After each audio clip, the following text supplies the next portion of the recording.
said to Pharaoh, because the Hebrew women are not like the Egyptian women, for they are skilled as midwives. When the midwife has not yet come to them, they have already given birth. God benefited the midwives, and the people multiplied and became very strong. Now it took place when the midwives feared God that he made houses for them, and Pharaoh commanded all his people, saying, every son who is born you shall cast into the Nile, and every daughter you shall allow to live. Okay, so this is the command where Pharaoh calls in Miriam and Yocheved and tells them, right, that their job is to kill any baby boy, throw them into the Nile River, and the girls they can allow to live.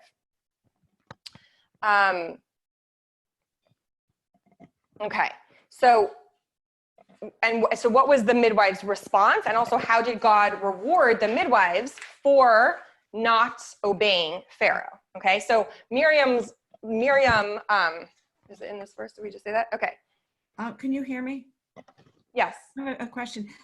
There's an interpretation, I wonder if you can explain it, about making houses for the midwives. Yeah.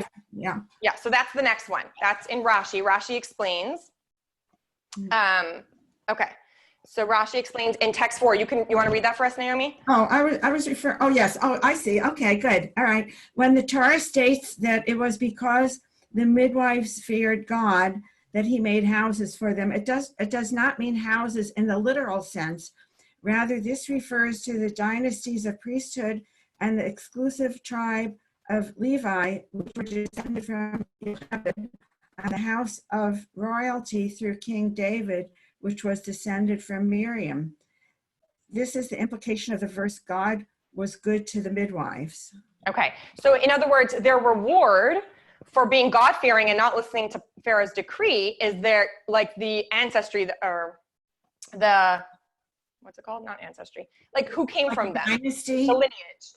The lineage Dynasty? came from them. The dynasty, right? Like their children and their grandchildren. And we actually see this many times over and over in Torah, right? That like a reward for somebody for following Torah or for, you know, the righteousness of what they're doing is like children, like they merit children and grandchildren who will like be upright and honest and God-fearing, and right. So it's kind of like in response for this, like, look who's going to come from you. Okay.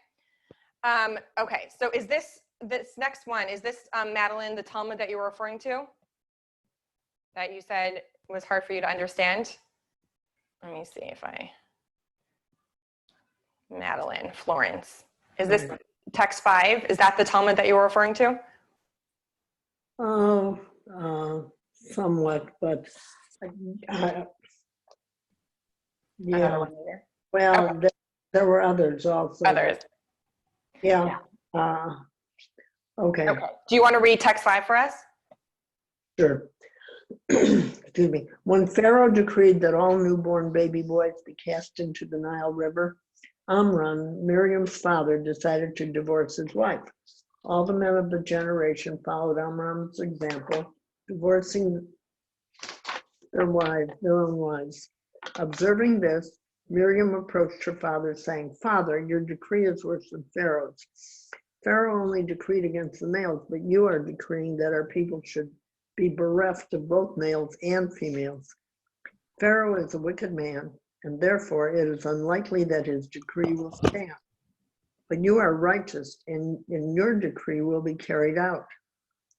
Furthermore, Pharaoh is only doing evil in this world. The murdered infants are innocent and have a portion in the world to come. But your decree will deprive them of the next world. For if a child is never born, how can he gain a portion in the future world?" In response to his daughter's criticism, he took his wife back and remarried her.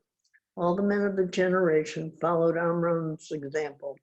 She prophesied, "My mother is destined to give birth to Israel's Redeemer." Okay. So thank you for reading that. Well, I want to know where does that, I know it comes from the Talmud, but how did they come up with this? I mean, this is not, in the Torah.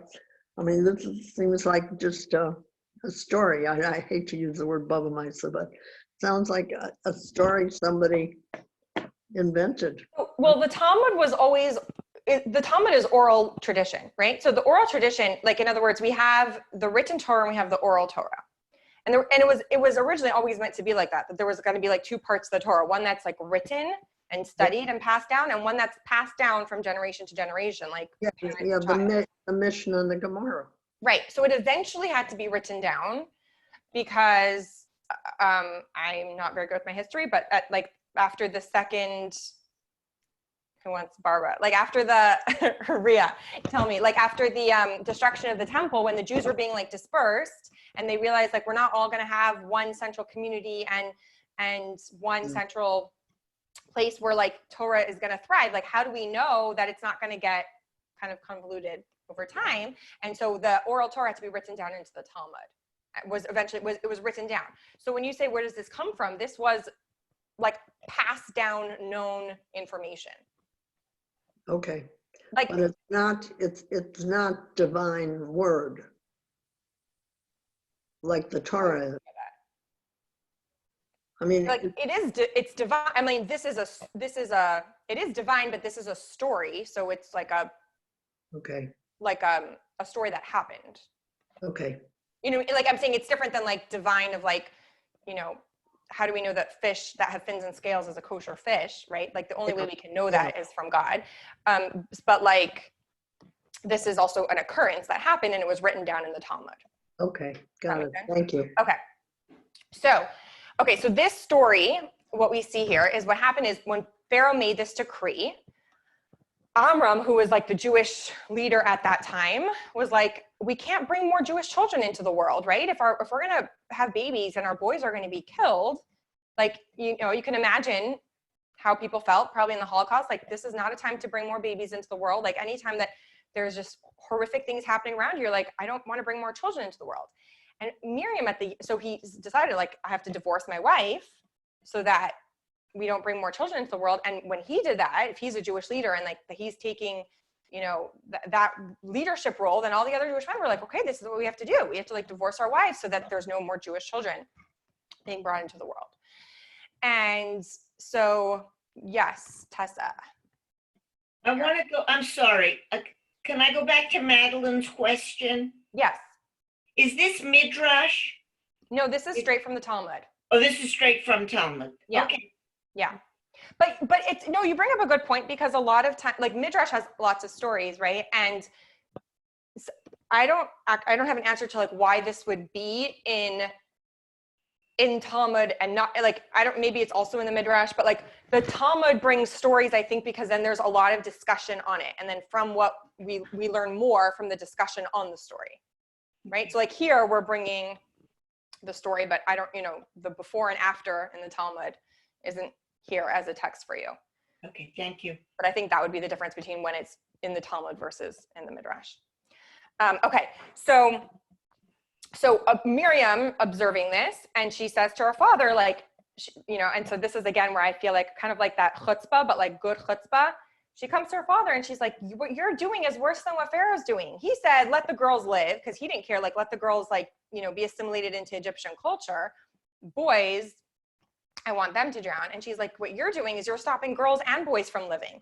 And you are a righteous person. Like, you doing the right thing, that's going to go on forever. Pharaoh, like, his, you know, little piece of evil isn't something that's lasting. And so she had like that audacity as a young girl to say that to her father. And he listened to her. He realized, like, she's right.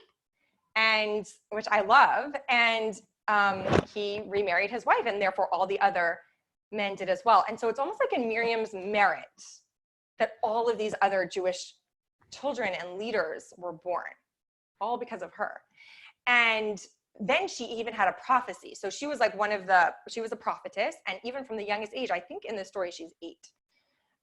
She prophesied, my mother is destined to give birth to Israel's Redeemer. So somehow she knew my father has to remarry my mother, because that is how the Jewish people are going to get out of here. Like, she somehow knew that whoever was going to be the one to take the Jewish people out was going to come from their reunion, which was the case. So very, very powerful. So here we have just practical application number 1. Miriam spoke up even though she was the youngest in the room. She knew what was right and didn't shy away from voicing her opinion. We too can speak up for what we know to be right, right? So it's kind of like we hear that all the time, But I think that it's just something so powerful to like really see and hear, you know, from, I think she was 8, I can double check that for you, from like a young girl that was just like, I know what's right here. And yet her father was like the Jewish leader. And she was just like, no, this is not okay. And really so much occurred in her merit because of that. Okay, so, and then we see in text number 6, back in the verse, that because of what she said to her father, it says, a man of the house of Levi, which is referring to her father Amram, went and took, meaning remarried, a daughter of Levi, his wife Yocheved. So like she said these words, and they went and they got remarried. And then right away following that, what do we see? What occurred from that union is text 7. Do you want to read that for us, Judith? Am I unmuted? Yes. Okay. Exit. Okay. The woman conceived and bore a son, and when she saw him that he was good, she hid him for 3 months. When she could no longer hide him, she took for him a reed basket, smeared it with clay and pitch, placed the child into it, and put it into the marsh at the Nile's edge. His sister stood from afar to know what would be done to him. Okay, so these are the words of the verse in the Torah of what happened, right? So she saw she was having a son. If you can imagine a mother's pain at the idea of having to somehow give up her son because of this decree. So she hid him for as long as she could until it was not possible anymore. And then that's when they put him in a basket on the river. Okay, so text number 8, this is again from the Talmud. And this is kind of explains, if you see that first verse in the, where it says, the woman conceived and bore a son, and when she saw him that he was good, she hid him for 3 months, almost as if like, oh, let me see, like, what does that mean, right? Like, what does it mean if my child's good? Is this child worthy of being saved, or should we just nix this one? So the Talmud explains to us what that really means and what that looks like. Do you want to read that for us, Tessa? Text 8. Oh, I didn't unmute you. Oh, it's not letting me unmute you. Hold on. You're muted, Tessa. It doesn't let me unmute you. Is that If something she you can do? has a space bar, she can just press the space bar. Okay. Tessa? Am I unmuted now? Now you are. Yes, now you are. Let me go to the text now. Okay. I'm sorry, which one? Oh, 8. 8. Text 8. Mm-hmm. At the moment that Moses was born, the entire house was filled with the holy light of his divine radiance. Amram kissed Miriam on her head and said to her, my daughter, your prophecy has been fulfilled. When they took Moses to the river, the disheartened Amram hit Miriam on the head and said, my daughter, where is your prophecy now? Okay. So, thank you. So, when it says that she saw that he was good, it means that there was something different about this baby, that the house was like filled with light. There was a certain light like surrounding this baby and a different energy in the house. And she realized like there's something special about this baby. Now, what's really interesting, right, that we see in this Talmud, it's saying that when Miriam first told her father, like, how could you, like, how could you listen, how could you divorce mother, and how could you listen to Paro's decree? And he heard her out, and he's like, you're right. And then they have this baby, and they're supposed to go and like put their baby in the Nile, right? They're not going to throw their baby into the Nile, so they're like, okay, we'll put him in a basket and hope something's going to help him. Amram was like disheartened again. It says he hit her on the head. Like, I wouldn't take that to be like he abused his child. I would, like a clap on the head, like, what? Like, what do you mean? Like, but I actually think it's a testament, and we're going to see in the next thing, that again, when we talked about Miriam and her strength of character, her unwavering faith, like, and I'm not putting her father Amram down, because of course somebody in this situation, you wouldn't like, it's totally understandable to be like so disheartened you have to give up your child. But he's feeling like, okay, I had this belief, I had this faith, I heard out my daughter, and now I have to give up my child, like the pain of that. And Miriam didn't have that. So if we see in text number 9, another Talmud says to see what would be done to him.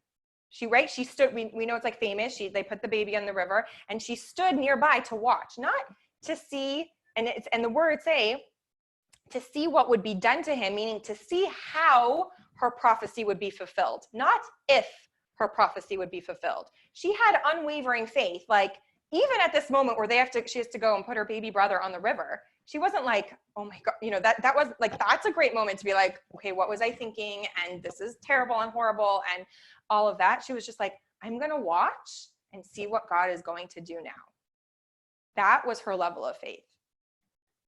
And okay, so that gets us to practical application number 2, not if, but how.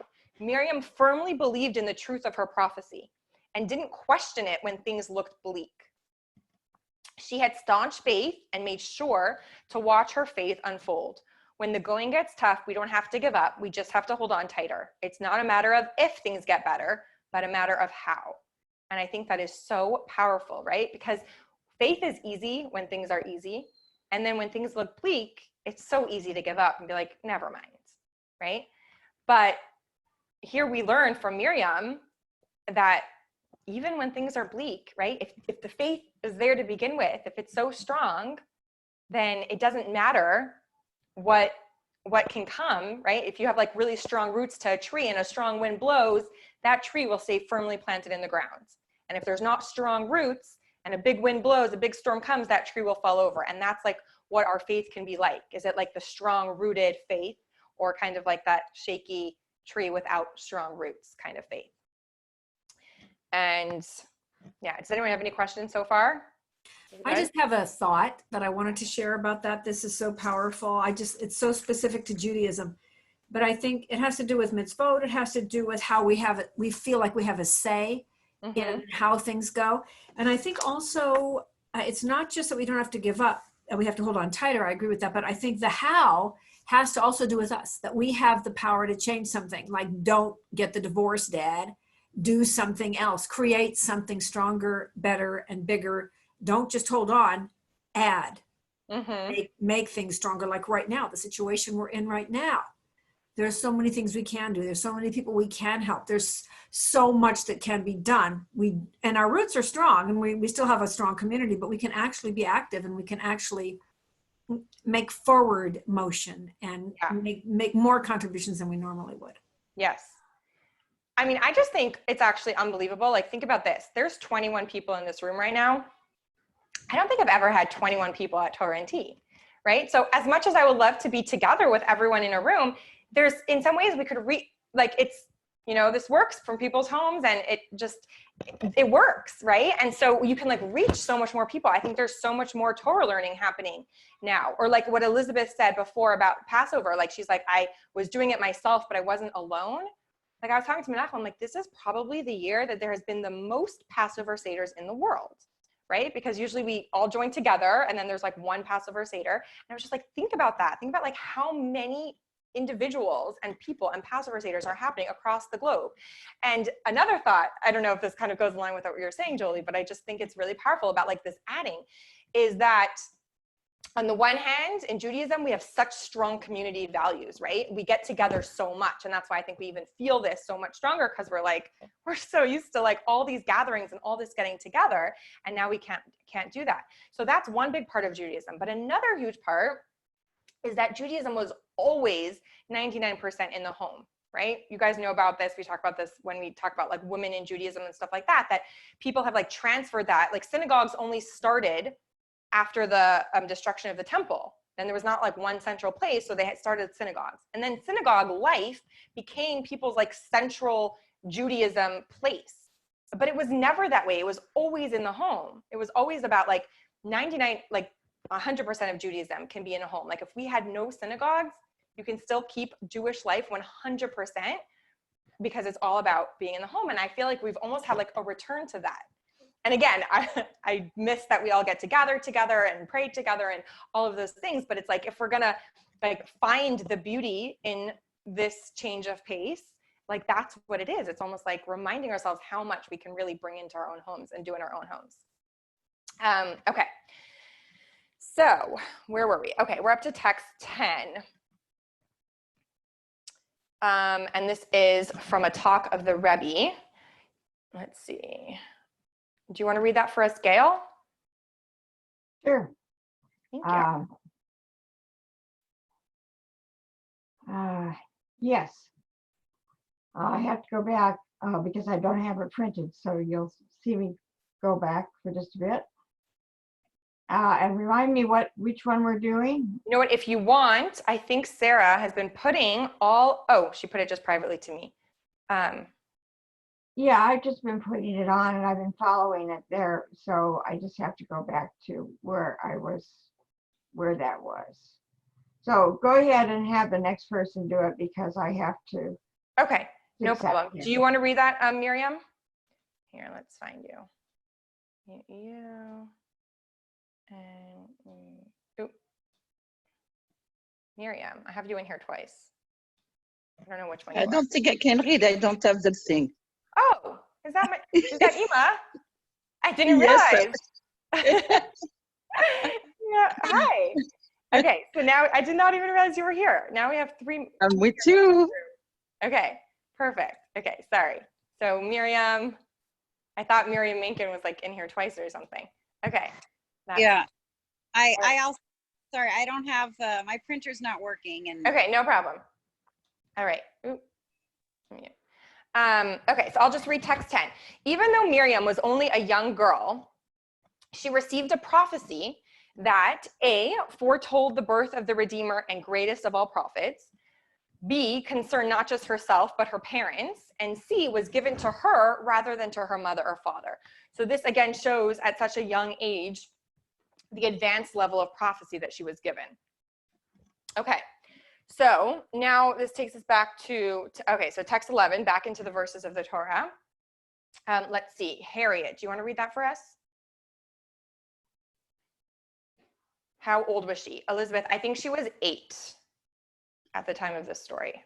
Dina, I'm back on now with my written stuff. Gail, okay. Do you want to do text 11?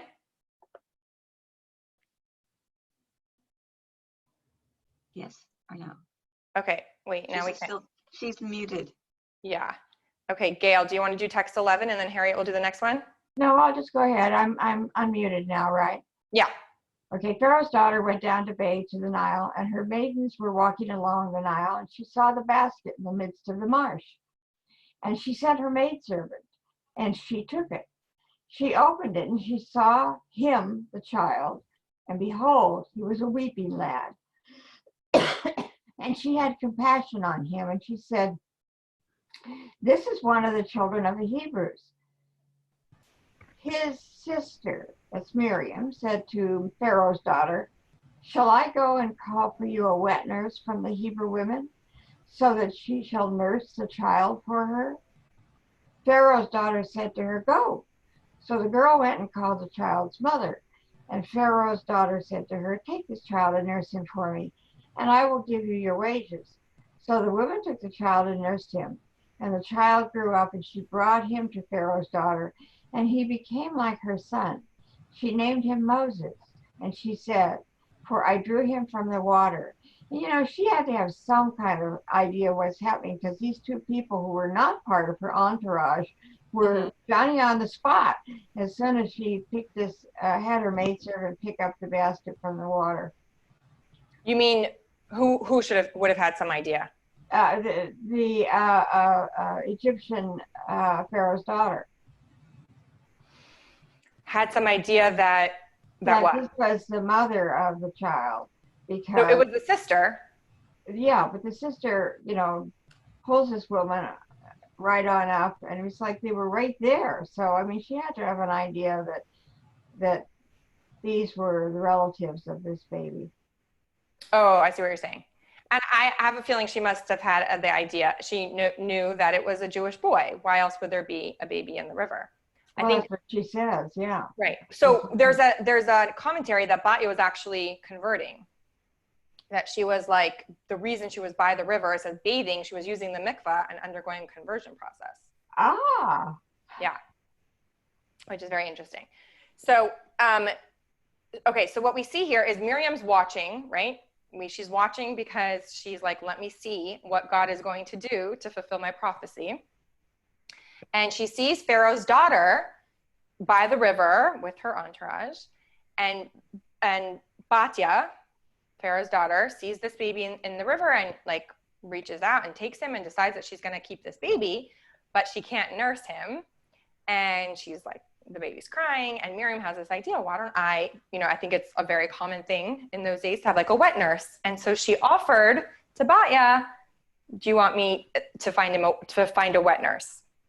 And the reason that Moshe, by the way, at such a young age, he would only drink from a Jewish mother's milk, like to have kosher milk. And so anyway, so this was like another way that Miriam like saved Moshe's life and had him raised by Yocheved, by his own parents, back in their, for a certain amount of time until he had to go to the palace. Okay. So this is also, again, like I think a testament to Miriam's personality and her character in so many ways. Okay, so let's talk about Miriam's name. And now we have 3 Miriams in the room, and very special name. So her name itself, it has 3 meanings, and each part shows a different quality of her character. So we actually know that a person's name shows like on their essence. So your Hebrew name, the meaning of it is very much connected to your soul and to who you are. At the moment of birth, parents are given like divine prophecy, a certain level of Ruach HaKodesh, to name their children. And so that name that they choose is like somehow very connected to their soul, right? So if any of you don't know the meaning of your name or you want to find out more about it, you can let me know afterwards. But let's talk about the name Miriam. So in text 12, this is again a verse from the Torah, it says they embittered their lives with hard labor. And the word for they embittered is vayimararu, right? So maror, the reason we have maror at our Passover Seder, it's bitter. It comes from this, where they embittered their lives with hard labor, with mortar and with bricks and with all kinds of labor in the fields. All their work that they made them do was crushing labor. So again, this word, vayimararu, they embittered their lives with hard work. So, so the first, so vayimaru. So Miriam is made up of 2 words, mar and yam. Mar means bitter, and yam means sea. Okay, so mar is bitterness. Why? Miriam was born at the time of complete oppression, right? And like the point where the exile and the Egyptian slavery had reached its like hardest point, its climax. Like this is like where Pharaoh is saying, kill the boys. And there's like all these new quotas being put on the Jewish people. So it had like really reached a horrible point. And she was like born into this worst part. And it says that Miriam, like the Miriam, the bitterness, it's like she felt the bitterness of her people. She felt the exile. It's not like, it's like saying like she was like with them in their pain. She observed their pain. She felt their pain and ached with them. And this is like her earliest years, right? I think she was 8 at the time of this beginning story, not at the time of the Exodus, but this beginning when Moses was born. I think they're 8 years apart. I can double check on that. So like her earliest years were formed around just this heartbreaking exile where she was just filled with so much empathy and with them so much. And she's like, she witnessed murders and she witnessed torment and she witnessed harsh treatment of her people. And she prayed with them and she wept with them and she had faith for them and with them and really encouraged them. And that's where this part, the beginning of her name, Miriam, the mar, the bitterness, it was like this idea that she was with them in their bitterness. And, and it's strange a little bit to be like, she's like named for the bitterness, but it's, okay, so there's 2 parts, right? The bitterness, but then the second part of her name is the yam, which is the sea, which is the part where they were free. Like she was the one who led the Jewish woman. We're going to talk about this more, but she led the Jewish woman into, she led the Jewish woman through the sea and into, through the dancing and the musical instruments and everything. So she had like these 2 parts to her, right? Where there was like in the exile, in the bitterness, in the challenge, but then also like the rejoicing and the belief in the redemption, and that she was able to have like this kind of like this dichotomy. And the reason that she was able to bring about this freedom was specifically because she felt the pain in exile. So even though it seems like opposites, it's like, because think about it, like if somebody has like true empathy, and like maybe somebody, like let's say you're going through something really difficult, somebody who has been through that difficult thing or can like truly relate is usually the person that can also help you get to the other side of it the most, right? They really get it. And so that's kind of like Miriam, like she was able to really help them in their worst moments the most. And that's why she was also able to be the one to like lead them and show them that there's a future and there's hope and there's possibility. Okay, so we're up to practical application, number 3 on page 4. The secret to Miriam's success in leadership was that she felt the pain of her people. She had true empathy. Empathy is not feeling for, but rather feeling with. She felt with her people. And we can also practice real empathy, like to be in someone's pain with them, not just feel for them. And I think there's a distinction there. Okay, does anyone have any questions or anything that they want to say before I continue? We're good? Okay, so that was one part of her name. Another part, Miriam, is like Mary, which means rebellion, okay? From the root Mary. And so despite being born into the most difficult period of oppression, Miriam, she was a rebel. She was rebellious, okay? She rebelled from her earliest age against the slave mentality. Like when we talk about a rebel and rebellious, this is like in the best sense that it's possible, right? Every single character trait can be used, like every single character trait can have a positive side to it and a negative side to it. And so what would a rebellious be? Because usually we associate that with like, you know, the child that does nothing that you want them to do or something. But with Miriam, it was like, no, we're not giving in to the slave mentality. We're not becoming victims. We're not losing hope. We're not falling, you know, into depression because of Pharaoh's decree. We're not divorcing our spouses, like all of that. She was like completely rebellious against any of that way of thinking. And even though, like we said before, she had the empathy, she felt their pain, she would not succumb to the fear or to the despair. And I think that, again, is a very important distinction, to feel for someone or feel with someone in their pain, but not to like succumb to the despair of it, right? Even now, in the time that we're in, somebody can be having a really hard time. And there's a difference between like really feeling for them and what they're, you know, what it's like for them versus falling into the despair that like, yes, you're right, life is going to be like this forever, or like, you know, this is horrible and terrible. Can you please go to Tati? Okay. So yes, so she was rebellious, and that's where the Mary comes from. And so Miriam is kind of like known as the mother of rebellion, right? That's what I'm gonna say. Like you kind of get like an idea of their personality. I think of her as like fierce and bold and like rebellious, but in the best way. So bravely, she completely disregarded Pharaoh's evil decree together with her mother. They helped save boys and hid them and figured out how to keep them alive as much as they could. Another incident, oh, we spoke about this already. Okay, another place where she rebelled was when her father was going to divorce her mother. She spoke up then. And then, right, and then we said the Mar Yam, in the midst of the bitterness, the Mar, Miriam never lost hope in the Yam, meaning, you know, like in the Yam Suf, the idea of like in freedom, in that this is not the end and that there is salvation. Okay. Oh, a question? Yes. Did they actually save other boys who were able to live besides Moses? That is a good question. I think that they did with some of them. I don't think it worked with everyone. Mm-hmm. That's a good question. I'm going to write that down and find out and bring that to next class. You see the raised hand? Yes, Miriam. I can unmute you. Okay. So you may have said this already, but why did Miriam's father want to divorce her mother? Because he felt like if this is the decree, if Pharaoh's going to kill boys that are born, we can't bring more children into this world, right? Like I was saying, like if you can imagine, like, and I think we've probably had this many times throughout history where parents were like, I can't bring more children into this, you know, like the Holocaust, right? There was probably plenty of parents that were like, I cannot bring more children into the world at a time like this.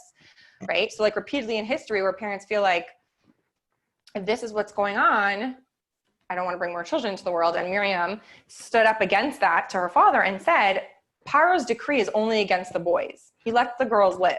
I mean, his plan was to like assimilate the girls into Egyptian culture. But she was saying, if by you getting divorced and all the other men following in your path because he was like a leader, then you're stopping all Jewish babies from being born. Okay. Yeah, I got it. I got the connection now. Okay. Yeah. So that's why he didn't want to. Okay. Okay. So we're up to Miriam's tambourine. This is for all the musical ones amongst you. Text 13. Did you read yet, Barbara? You want to read for us? Sure. Text 13. Text 13 from Exodus. And Miriam the prophetess, the sister of Aaron, took a tambourine in her hand, and all the women went out after her with tambourines and dancing. And Miriam answered them, sing to Hashem. Yes, I love this. And in text 14, Mizrahi asks on this, where did the women suddenly find tambourines? Like they just crossed the Yam Suf, they're like pulling out tambourines. And Miriam, right, we know she was a prophetess. So it's possible that she would have anticipated the need for a tambourine prophetically, but what about all the other women? And in text 15, Rashi tells us on this verse, with tambourines and dancing, the righteous women of that generation were confident that the Holy One, blessed be He, would make miracles for them. So they prepared tambourines and dances. So Miriam was a prophetess, okay? She had unwavering faith. Yes, she prepared her tambourine, but she didn't keep that to herself. Like, I know this is happening. I'm going to have my tambourine ready. We're going to be freed. We're going to dance with musical instruments. She encouraged all the women. Like she was their like light in this entire darkness, right? When they're like losing their babies, their husbands are like completely run down from slave labor and all of that. Miriam was encouraging the women and keeping up their faith to the point where they all had their tambourines ready. And that's why I would maybe next one we can, I don't know if we could do it over Zoom or not, but it would be so fun to all make tambourines. Oh, yeah. Yeah, and to dance with them. Because there's a whole talk of the Rebbe, how we are the reincarnations of the women of that generation, and it's in our merit that we're going to be redeemed from this exile, from this galus, and for when Mashiach comes, and that we all need to have our tambourines ready. So we have like a custom that like at Jewish weddings, we all like, I had a friend that like made, we had like a monogram, and she made like tambourines with our monogram on it and brought it to my wedding, and we were all dancing with tambourines. So, or like just lots of different, sometimes at bat mitzvahs, that's what like a craft that girls will do. The girls will all make tambourines.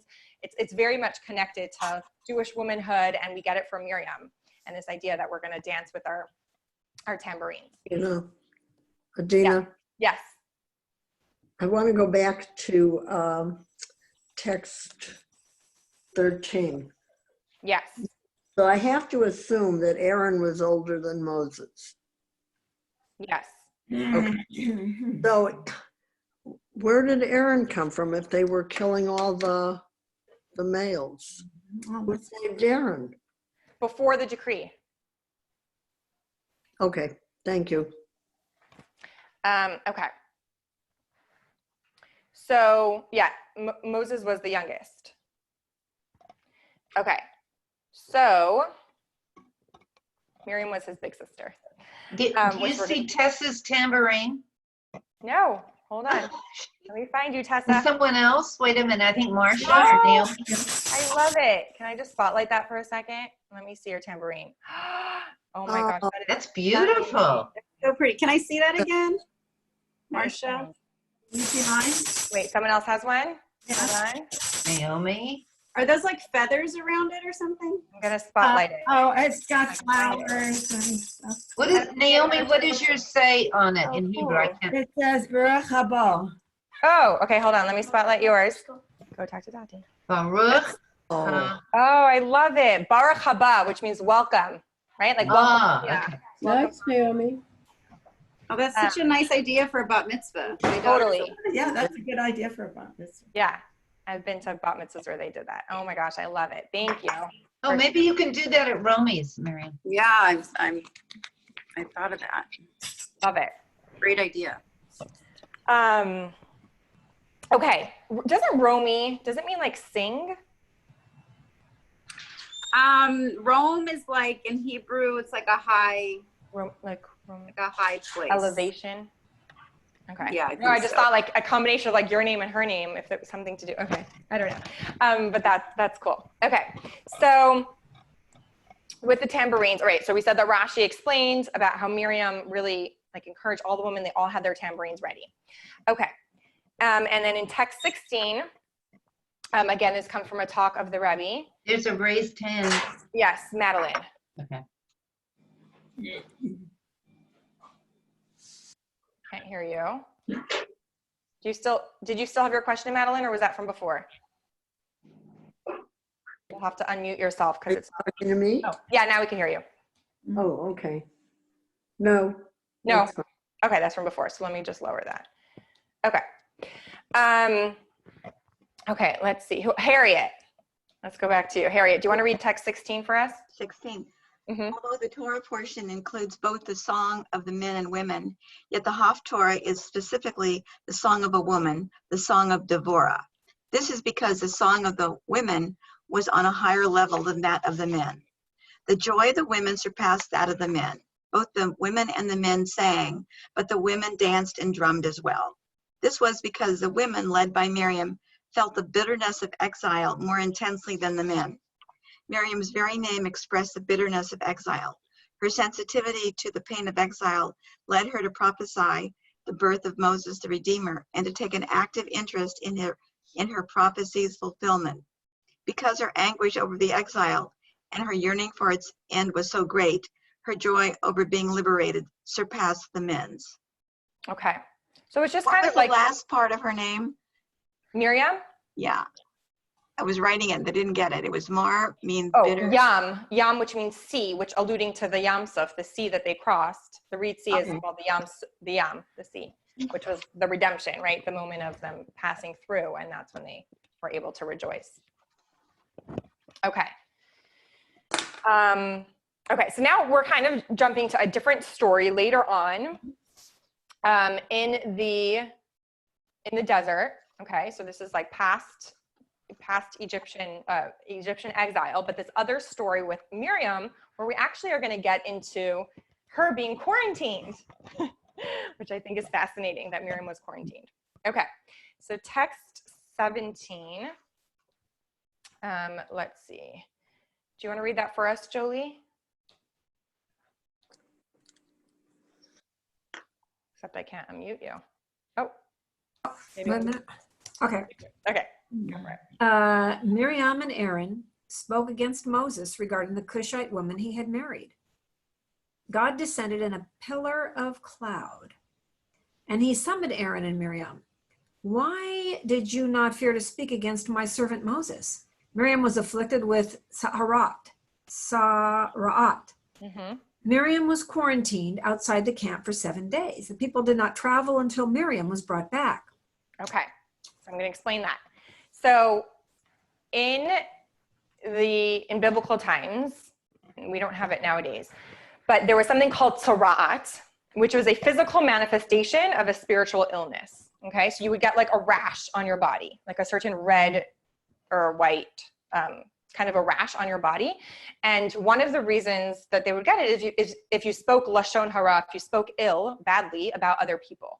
Okay, that would be one way and reason that you could get tzara'at, which is this physical illness from a spiritual defect on your body.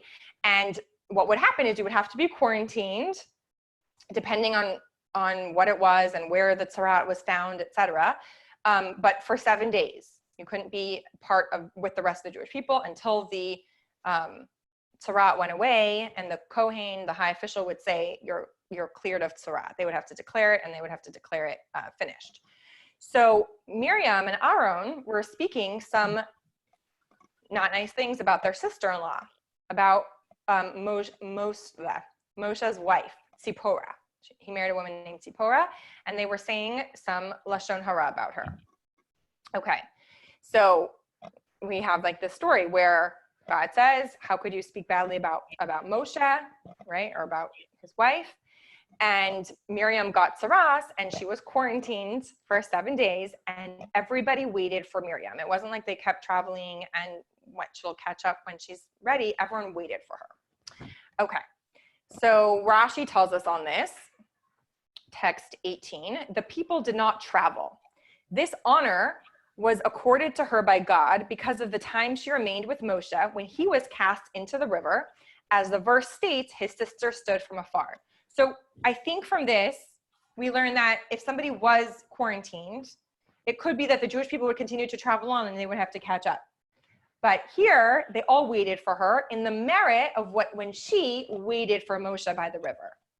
She took that time and that courtesy to be like, right, she wanted to see the fulfillment of her prophecy. Like, I'm going to wait here and see what happens to my brother. And because of that, she was like, given that honor. Everyone's going to wait for Miriam. Okay, which gets us to practical application number 4. This verse contains a message for all of Jewish history.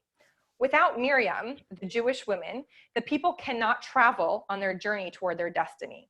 Moses and Aaron cannot replace Miriam.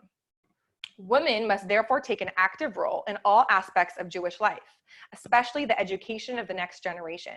Without Miriam, neither the Jewish nation, the ark, nor the clouds of glory can proceed. In other words, this is actually a really big deal that they all waited for her quarantine to be done before they kept traveling.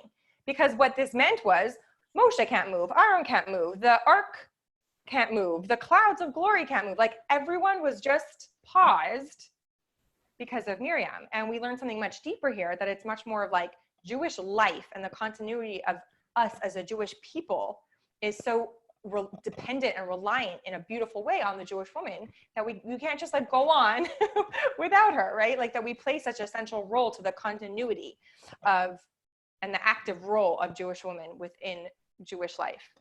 And this is a testament to that. Can I make a quick comment? Absolutely. And also, it kind of glorifies or emphasizes the idea that each member of the community, or the people who are of value in the community, and by value was defined here by her earlier loyalty, her earlier dedication to her family and to her brother. So there is that's an interesting definition of value and her worthiness. But I think it shows the idea of that we're a community, that waiting for one expands the community, not to run ahead. It's just kind of an interesting commentary on that group, the group of us. Yeah. And also the other quick question I had was the idea, and I know this question's been asked before about Zipporah being Cushite, and Miriam and Aaron saying she wasn't part of the group, or she was a dark person or something like that. That was a Lashon Hara, something like that. Yeah. And then it seems like the response, Hashem's response, was to chide them for speaking against Moses, but also it seems to imply, why are you criticizing a marriage of mixed origin? So I'm sure that question has been asked before. What is your understanding of that? I know that we know very little about Zipporah, unfortunately. I think I kind of wish that, maybe I could research her and see if there's more than what I know at this point already about her, but we do know very little about her. But she was a convert, and she was Black, and there was nothing wrong with either of those. I don't think that, I think that if anything, this story is a testament to kind of like God saying, like, how could you, this is Lashon Hara. Like, what are you to I don't know exactly what it is that they were saying. Maybe that there, I could find that out also. I don't know if the reference, I think that she was kind of like that Moses would marry a convert or something like that, which is wrong, because a convert is a convert, there's no reason, I don't know if I'm making sense, but I think that it was wrong. Whatever they did and that they said was wrong. So you're saying it's kind of like a way of teaching us that lesson? Is that what you're? Well, my question was, the conversion is, I don't know when that occurred. There's obviously an assumption of a conversion, the very fact that she's traveling with Moses. The very fact. Well, she's Yisro's daughter, his father-in-law. And it says his father-in-law also converted. All right. Okay. So Yeah. if the father-in-law converts, the daughter. They were Midianite. They were from Midian. So we know that they were not. Like, remember when Moses ran away he had to run away because Yes. So that's when this all happened. Okay. All right. Okay. We're kind of digressing a little bit from Miriam, but Moses had to run away from Pharaoh because he heard that Pharaoh was to kill him because he had killed an Egyptian that had killed a Jew. Right? So an Egyptian murdered a Jew. Okay. So Moses killed the Egyptian, and then he heard that Pharaoh wants to kill him for doing that. So he ran away to Midian. And he came back kind of like, and that's also where like the whole thing with the burning bush, but that's where he met Zipporah and Yisro, his father-in-law. He married Zipporah then.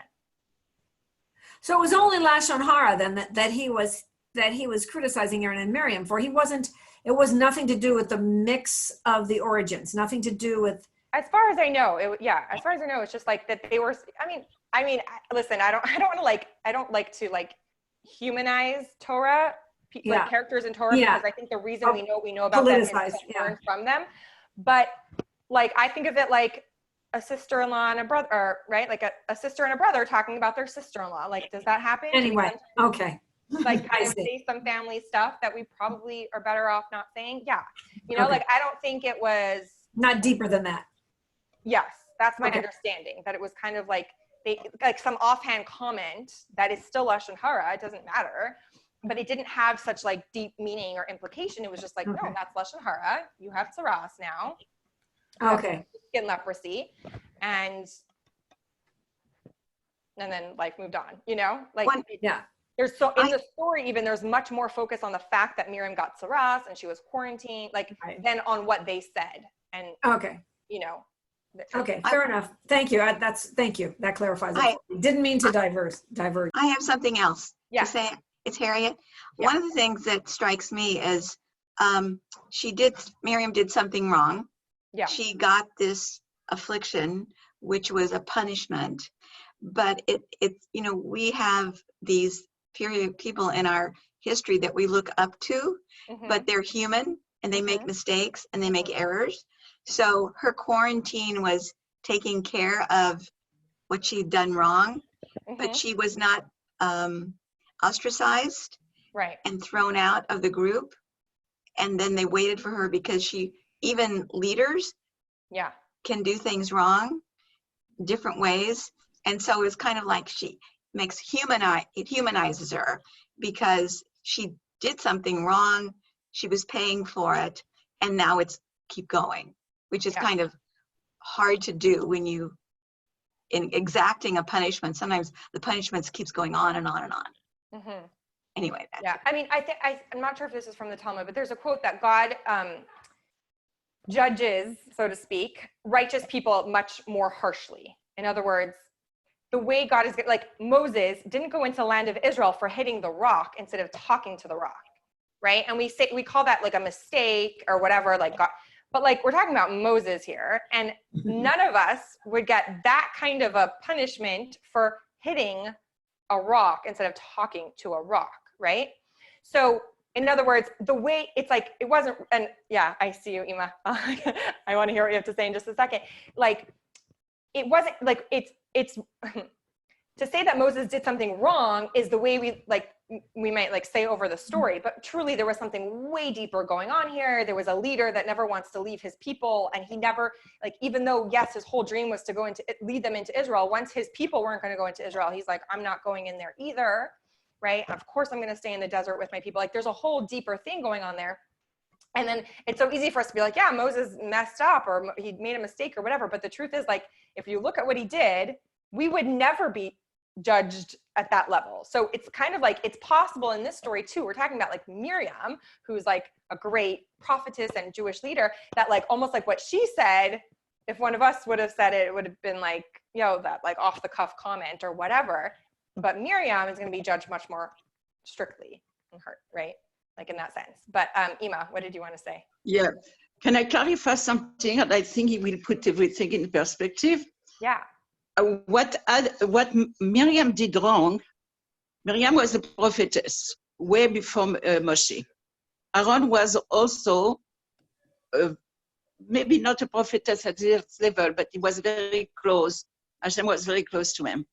What happened is when Moshe was always available to be approached by Hashem, he distanced himself from his wife to be pure at any moment when Hashem wanted to talk to him.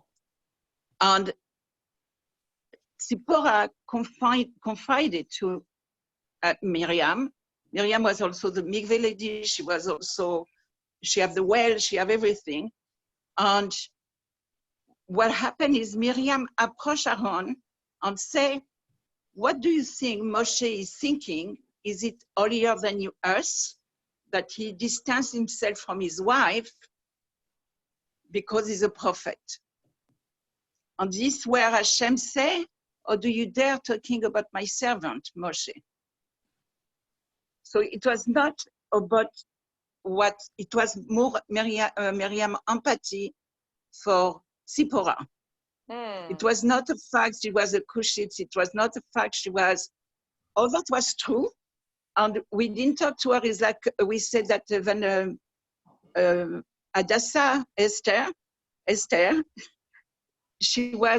we said she was beautiful, but she was not white, like we expect people to be white to be beautiful. So the same as Zipporah was beautiful, but she was dark because she was from the desert. She was like the ancestor of the Ethiopian. So Miriam didn't talk much about Moshe directly. She had empathy for Zipporah. And when she questioned the attitude of Moshe, that was her wrongdoing.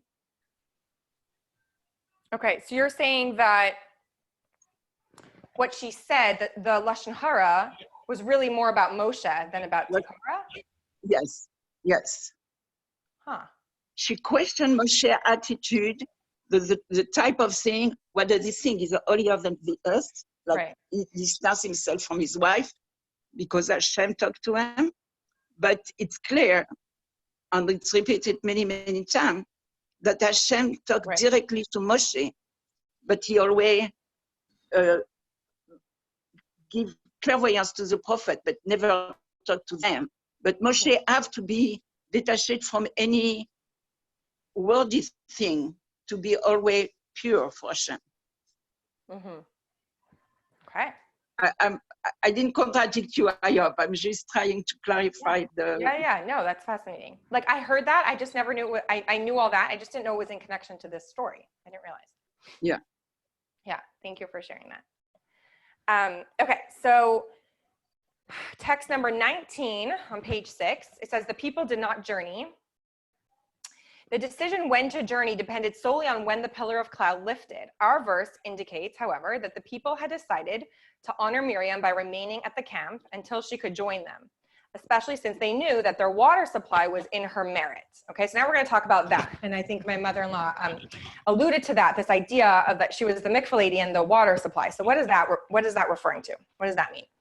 So now we're going to go on to where it talks about Miriam's well. Judith, did you have a question? Is that you, Judith, with a question? I can't unmute you, it looks like. So if you have a question, you have to unmute yourself.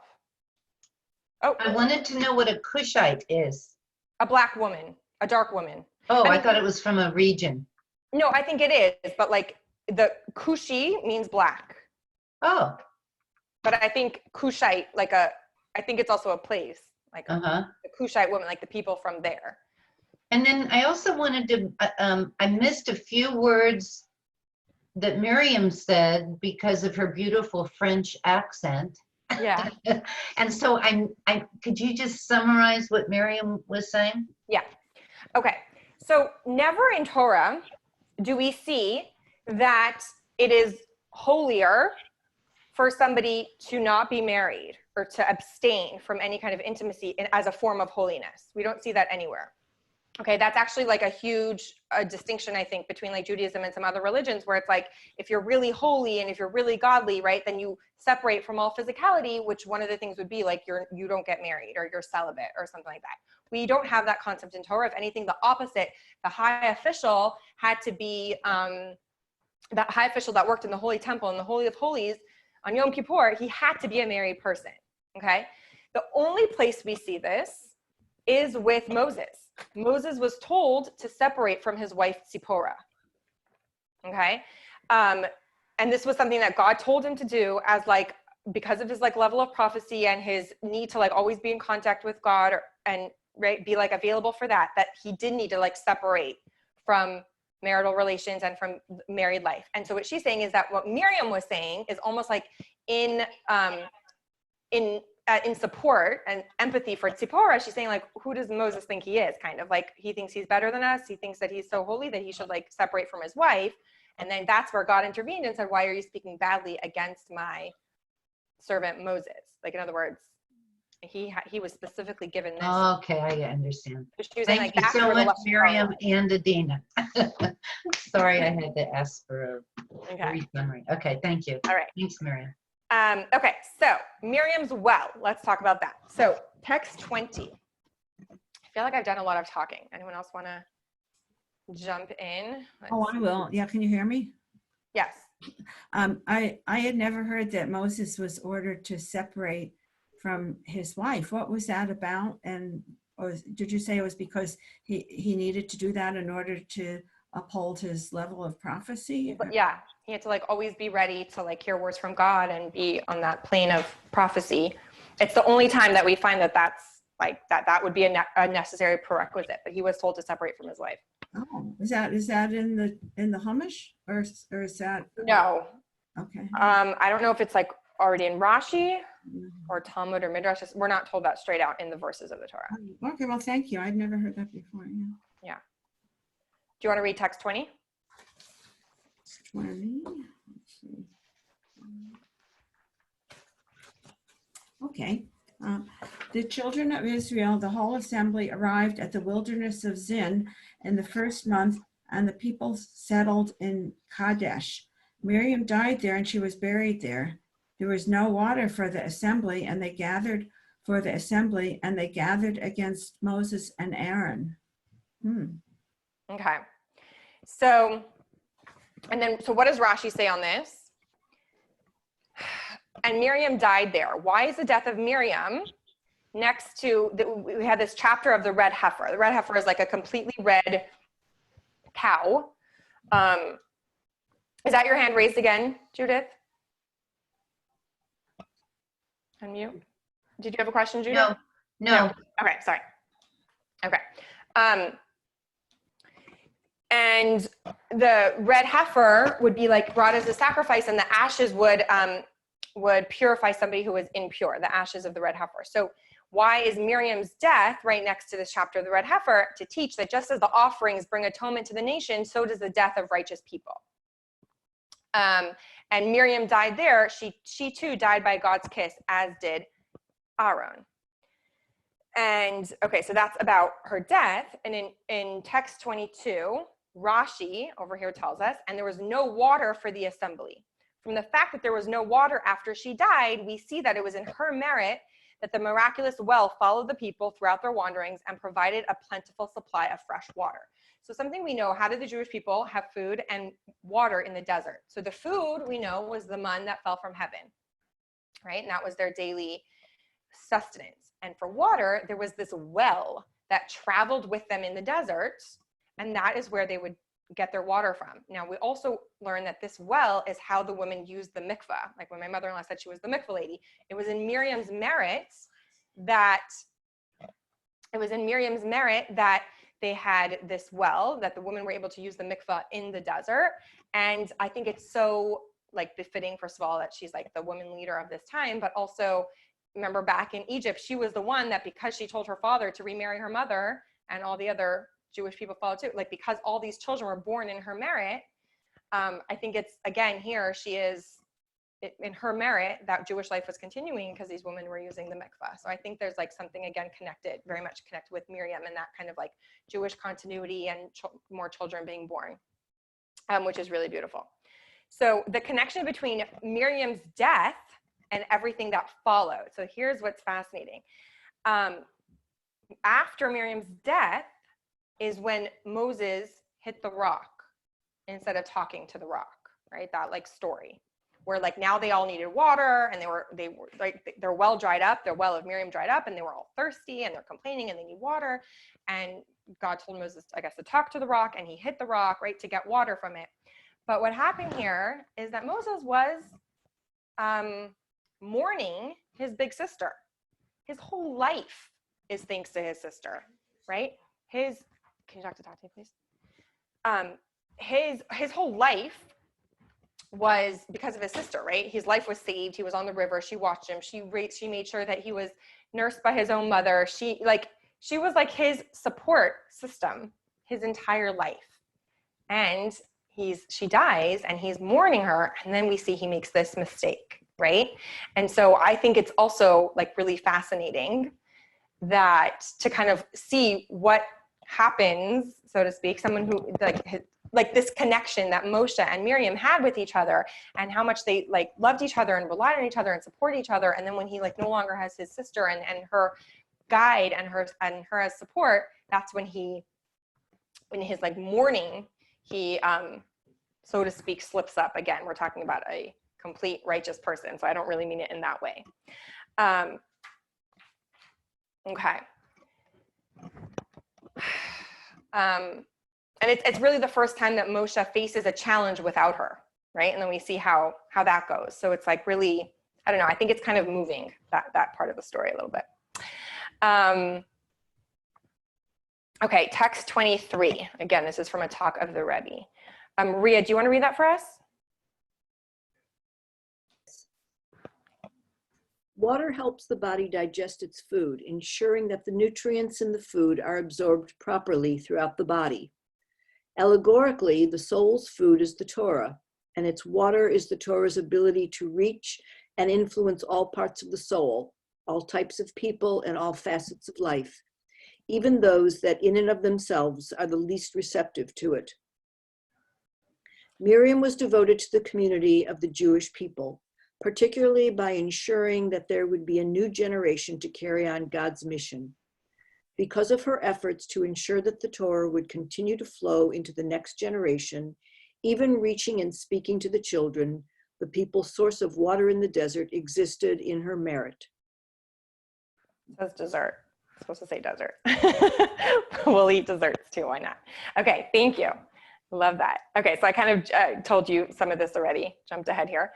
But text 24, another talk of the Rebbe, he says, in addition to providing water to drink, Miriam's well also made it possible for the mitzvah family purity to be fulfilled. There was no other source of water in the desert. Miriam's well served as a mikvah, enabling children to be born throughout the 40 years. And I think this is just interesting.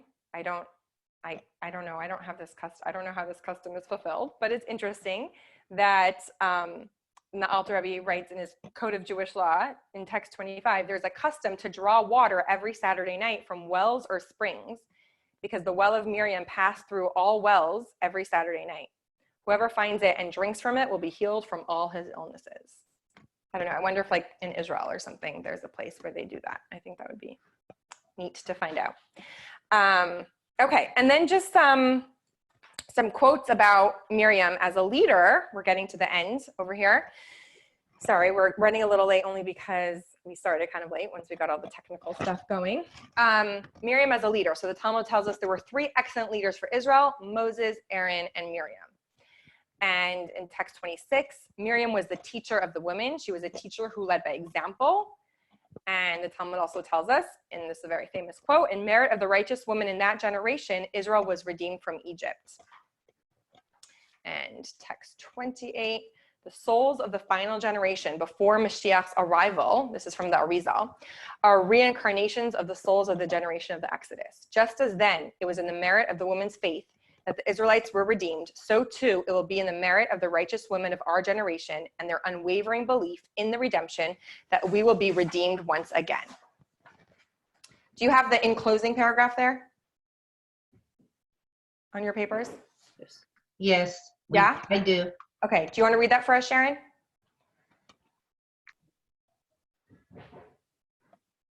Oh, let me unmute you. You have to unmute. Yeah, there we go. Start over. Oh. I unmuted you. Okay. Women of our generation must model themselves on those of Miriam and hers. It is the women in particular who must instill within themselves the certainty that we will be redeemed. We should be so clear on this that even right now, during the last moments of exile, the women began singing and drumming and dancing in anticipation of the redemption that is upon us. Certainly, we must feel the pain of the exile and plead with God to take us out. But even the pain must be permeated with the kind of joy that needs to be expressed in song and dance. If we can accomplish this within ourselves, the world will be launched into a global consciousness of liberation. We will then sing the highest of songs for the era after which there will only full life and joy. Be only full life Yay. and joy. Yes. Thank you so much. So that is Miriam. Any questions or thoughts? Is that, you have a question there, Adrienne? I'm gonna unmute you in case. Let's see if this is working. You might have to unmute yourself. Oh, there we go. Adrienne. You muted me. Okay, now you're unmuted. Okay, can you remind us who Arizal is? Yeah, Reb Yitzchak Luria. He's actually the like the founder of, well, Shimon Bar Yochai wrote the Zohar. Like one of the founders of the Zohar, would you say? No, Reb Shimon Bar Yochai is the one who wrote the Zohar. So the Arizal is like a lot of books of Kabbalah. Okay. And like Jewish mysticism and Kabbalah. Yeah, he was like one of the original writers of that. Okay, thank you. Reb Yitzchak Luria. Yeah. And Judith, you had a question? I have a question for you, Adina. Yeah. What does it mean to you or and to us to be redeemed? Like Mashiach coming? Well, whatever that means to you, that when we will be redeemed, what does that mean? Yeah, so that's like an entire class in and of it, more than an entire class. I know, but do a few. But I'm going to tell you what that means. And I love that you brought that up because, okay, I'm going to tell you. So Mashiach is a time period, and Mashiach is also a person. The time of Mashiach, but Mashiach is also a person that is going to take us out of this current exile. What that means is, like, God promises a time where there's going to be no more suffering, no more illness, no more jealousy, no more competition, no more wars, like kind of like all the darknesses and challenges of life as we know it now are not going to exist.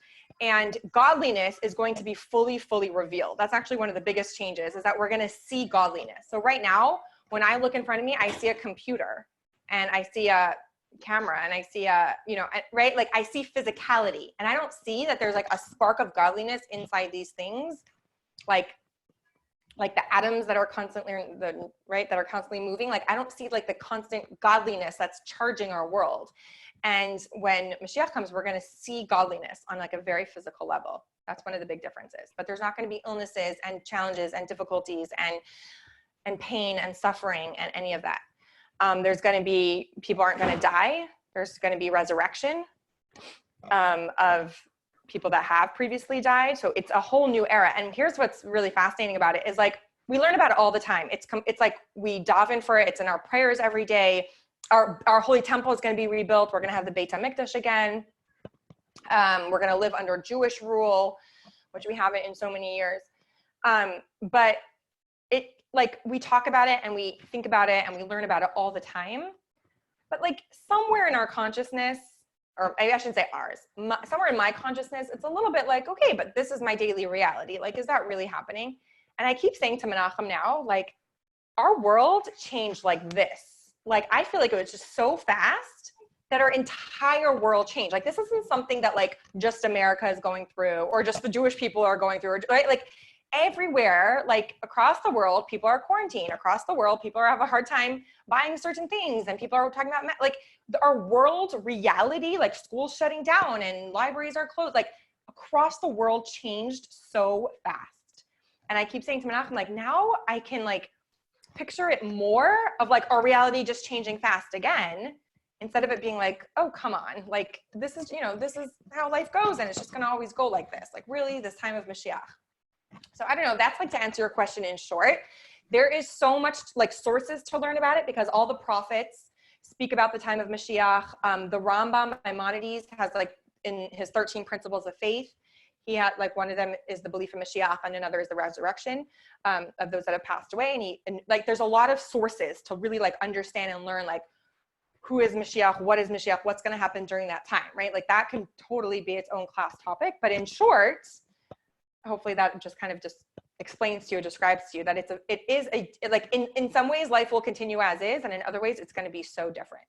No, I appreciate that. I'm sure, like you said, you could give a whole class on that. Lots of them. Yeah, but thank you so much. Yeah, my pleasure. Okay, anybody else? And then I have a really deep question. I'll ask you some other time. Okay. About this being redeemed and all that. Sure. Jolie, was that your hand up? No? Okay. Okay, so I'm gonna just stop the recording for, okay, I'm gonna stop the recording here.